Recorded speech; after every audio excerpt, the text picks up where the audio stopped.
Braunvieh, the breed that has been developed through performance testing. Written by George Ulrich. Performance testing is nothing new.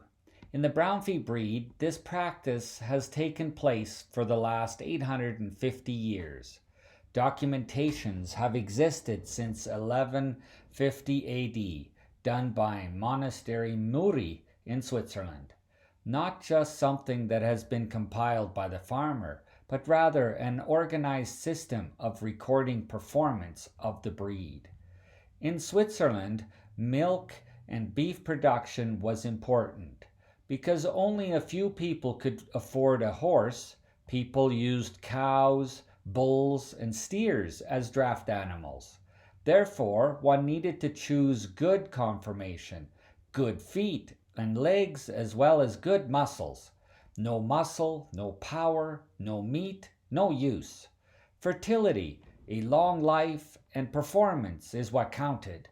In the past, the people only had a few acres and a large family to support.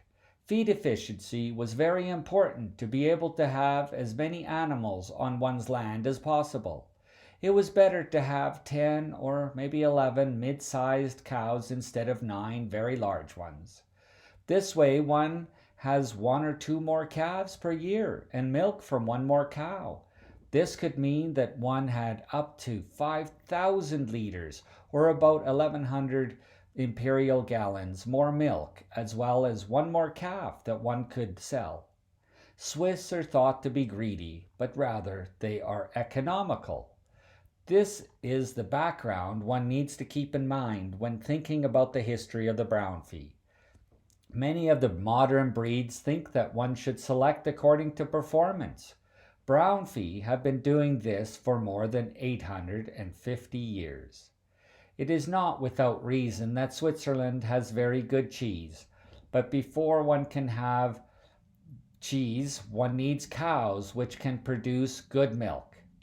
One does not produce a good end product without a good primary product. Therefore, the Swiss have produced an animal which could produce this good product. Milk solids is what is needed for cheese production. Braunvieh were therefore also bred for the ability to have a high milk solids content in their milk. Even today, one has a breed that is still the leader in this production of milk solids. Braunvieh became a breed that has both milk production and beef. The Swiss wanted to produce meat economically, and to do so, one needs an animal that will show this on the body. So one looked for a quick-growing, early-maturing, well-balanced, deep-bodied animal with good developed muscles. It was thought that conformation and weight went together. This goal has been in mind for the last 100 years. Even from the start, there has been an ideal that was in the mind. The ideal type was given 100 points. An animal, both male and female, that has less than 80 points was not able to be furthered in the breed. They were not allowed to be multiplied. It was not the breeder's choice, but it was done by 2 judges who stated if an animal was able to be used. Due to this, the breed is very consistent and evenly conformed, not having the extremes that other breeds are plagued with. It might be interesting to hear that in the Braunvieh breed, the head was given the most emphasis. It was thought that the head was the expression of the whole animal. One could see depicted on the head the characteristics of the animal. It is not easy to produce a combined animal, milk, and beef.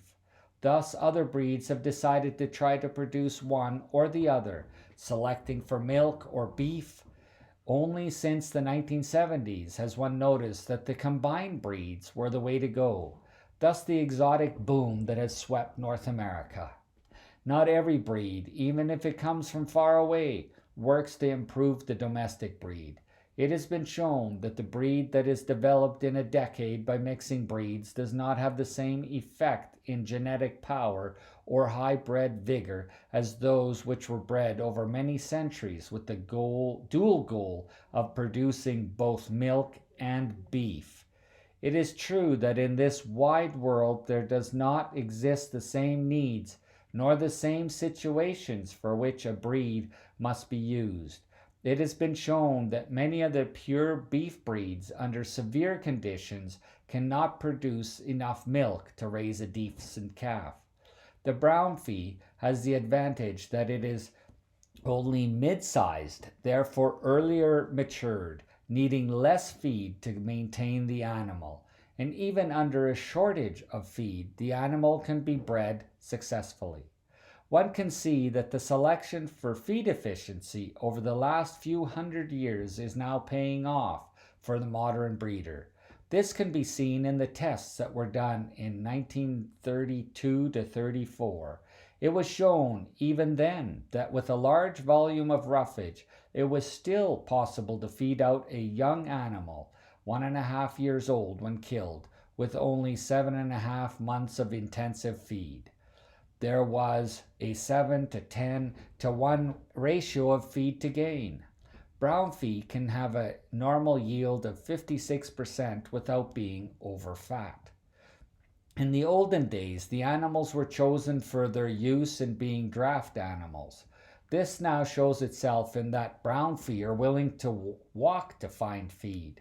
They aggressively search for feed. Fertility and living a long life has always been focused on. One rather had a cow in the barn which one could milk instead of a heifer which one had to raise. Again, this is showing itself that in spite of high production, the cow continues to last a long time. High production has no adverse effect on the age of the animal. It is no big deal to find animals that are 15 to 20 years of age. Proof for this can be seen in Canada and Mexico. This hardiness also shows itself in that the breed is very adaptable to the extremes in temperature, a reason that the breed is so widespread on the earth. Even if circumstances are a little different when faced by the animals 850 years ago, the goals that were laid out for the breed then are still proving to have been very wise choices. In Switzerland, one expects that the cow will produce 10 times her weight in milk per year. This is the same if one in North America expects half of the weight of the cow on the calf after 205 days without crib feeding, or a 1,200-pound, 544 kg cow with a 600-pound or 272 kg calf. If one gets this, then one can say the cow has performed. If the calf, after being removed from the cow, is able to gain 3 pounds or 1.36 kg per day without excessive feeding, it is also performing. The animal is then within 13 to 14 months ready for the market. The advantage is that the animal will have no pink eye and no problem with their feet because of their black pigmentation. Braunvieh are not just nice to look at, but they are animals that have been bred for performance. Therefore, Braunvieh is the breed that makes sense.